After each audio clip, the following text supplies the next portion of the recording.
अस्सलाम वालेकुम दोस्तों। वर्ल्ड कप 2023 में पाकिस्तान और भारत का मैच दोस्तों रवाबत भारत में अक्टूबर में होने वाले आईसीसी वनडे वर्ल्ड कप का शेड्यूल जारी किया गया। इसके मुताबिक इवेंट का आगाज 5 अक्टूबर से दफाई चैंपियन इंग्लैंड और फाइनलिस्ट न्यूजीलैंड के दरमियान अहमदाबाद में होगा।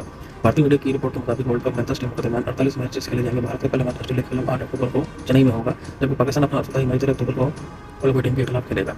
दोस्तों ये एक मैच से रिलेटेड न्यूज़ है। मेगा इवेंट का सबसे बड़ा टाकरा यानी पाकिस्तान और भारत का मैच 15 अक्टूबर को होने के चांस है। रिपोर्ट में दावा किया गया है कि पाकिस्तान क्रिकेट बोर्ड ने दुनिया के सबसे बड़े स्टेडियम में खेलने को तहफ़्फ़ुज़ जारी किया है, तहाँ पाकिस्तान का मुकाबला भारत के मुकाबले अपने प्रश्न अब तक नहीं हो सका। भारतीय मीडिया ने यह भी दावा किया है कि पीसीबी ने तस्दीक की है कि वो इस साल वर्ल्ड कप खेलने के लिए भारत का दौरा करेंगे, तहाँ पाकिस्तान अगर फाइनल में पहुंचा तो फाइनल अहमदाबाद में खेलने पर रजामंद है। भारतीय मीडिया की रिपोर्ट के मुताबिक ग्रीन शर्ट्स के हैदराबाद, चेन्नई और बेंगलुरु में अपने मैचेस खेलने की तवक्को है। इवेंट का फाइनल 19 नवंबर को नरेंद्र मोदी स्टेडियम में खेला जाएगा। मेगा इवेंट में 10 टीमें हिस्सा लेंगी, जिनमें से मेजबान भारत, पाकिस्तान, इंग्लैंड, ऑस्ट्रेलिया, जनूबी अफ्रीका, बांग्लादेश, अफगानिस्तान और न्यूजीलैंड यानी इन 8 टीमों ने बारह टूर्नामेंट के लिए क्वालिफाई किया। क्वालिफिकेशन राउंड से 2 टीमें नए इवेंट के लिए क्वालिफाई करेंगी।